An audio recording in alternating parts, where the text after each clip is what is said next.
une valeur fixe, une constante. Mais et si ce n'était pas le cas? Imaginez un instant un matériau dont la solidité pourrait changer du tout au tout, juste en fonction de son orientation. Eh bien, bienvenue dans le monde fascinant des matériaux composites, là où la force, c'est avant tout une question de direction. Voilà la question qui va nous guider. Comment un simple changement d'angle, une petite rotation, peut complètement transformer la façon dont un objet se comporte? On va décortiquer ça ensemble en suivant un cas très concret, pas à pas. Première section, un type de matériau spécial. Le secret de tout ça, il est là, dans les composites. Ce ne sont pas des matériaux comme les autres. Non, ils sont conçus dès le départ pour que leurs propriétés, comme la résistance, varient en fonction de l'orientation. Deuxième section, définir son ADN. Avant de pouvoir prédire comment un composite va réagir, il faut d'abord comprendre qui il est. On doit décoder ses propriétés de base. C'est un peu comme lire son ADN mécanique, ce qui le rend absolument unique. Et voilà, en quelque sorte, la carte d'identité de notre matériau.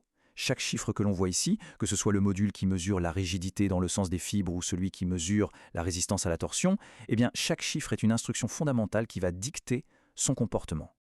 Attention, premier chiffre clé, 135 000 mégapascales. C'est l'incroyable rigidité de ce matériau quand on tire dessus. Mais attention, dans le sens de ses fibres. C'est vraiment son axe de force, c'est là qu'il est le plus costaud. Et maintenant, regardez bien la différence. 9000 mégapascales. C'est sa résistance quand la force est appliquée de manière perpendiculaire à ses fibres. On passe de 135 000 à 9000. C'est énorme! Cette dépendance totale à la direction, c'est exactement ça qu'on appelle l'anisotropie. Troisième section, sous pression. Bon, connaître son ADN, c'est une chose.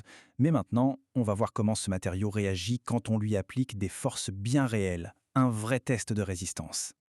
Alors voilà le scénario. On va lui appliquer 3 forces en même temps. Une traction de 120 mégapascales dans une direction, une compression de 40 mégapascales dans l'autre et en plus une torsion de 60 mégapascales. C'est un cocktail de contraintes assez complexe qui va vraiment le mettre à l'épreuve. Quatrième section, l'angle critique. Jusqu'ici, on a les propriétés du matériau, on a les forces qu'on lui applique, mais il nous manque une variable. La variable clé, celle qui va absolument tout changer, l'angle d'orientation des fibres par rapport à ces forces. Et le voilà, ce paramètre décisif. Pour notre exemple, on va fixer l'angle à 37 degrés. Qu'est-ce que ça veut dire concrètement? Ça veut dire que les fibres, qui sont l'axe de force naturelle du matériau, ne sont plus du tout alignées avec les forces qu'on lui applique. Et ce désalignement, c'est la source de tout ce qui va se passer ensuite. Ce schéma illustre parfaitement ce conflit. Vous voyez, en rouge et en vert, ce sont les forces extérieures qu'on applique. Et en bleu, les axes 1 et 2, ça c'est la direction naturelle des fibres du matériau. On voit bien qu'à 37 degrés, ils ne sont plus du tout synchronisés. Cinquième section, visualiser l'impact. Alors concrètement, quelles sont les conséquences de ce désalignement? C'est le moment où on va enfin pouvoir visualiser comment le matériau réagit de l'intérieur. Ce qui est vraiment puissant avec ces graphiques, c'est qu'ils ne nous donnent pas une seule réponse, mais bien toutes les réponses possibles. En fait, ils modélisent la réaction du matériau pour chaque angle possible, de 0 à 180 degrés. Ça nous donne une vue d'ensemble absolument complète. Ce désalignement, il a un effet immédiat. À l'intérieur du matériau, les forces se redistribuent complètement.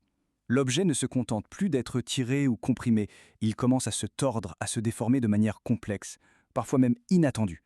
Si on regarde le graphique du haut, celui des contraintes internes, on se place sur la ligne verticale qui correspond à 37 degrés, et là on peut lire précisément comment les forces sont maintenant réparties le long des fibres. On voit que les valeurs de traction, de compression ou de torsion à l'intérieur n'ont plus rien à voir avec celles qu'on appliquait au départ. Et le graphique du bas, lui, nous montre la conséquence physique de tout ça, la déformation.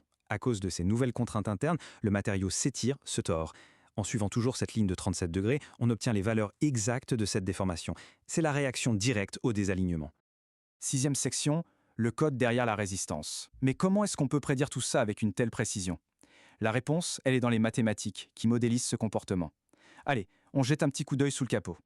Alors là, pas de panique, l'idée est assez simple. Ces tableaux de chiffres, ces matrices, c'est vraiment le cœur du calcul.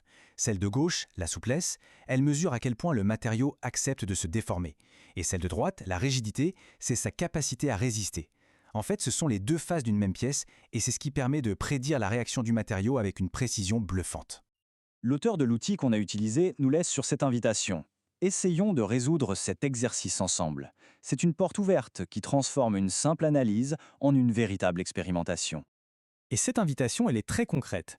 Grâce à cet outil interactif, n'importe qui peut se mettre dans la peau d'un ingénieur, changer les forces, choisir d'autres matériaux et surtout jouer avec l'angle pour voir les résultats en temps réel. Et ça nous amène à une question bien plus large. Des ailes d'avion aux raquettes de tennis, où est-ce que cette science de l'orientation est déjà en train de façonner notre monde, bien souvent sans même qu'on s'en rende compte?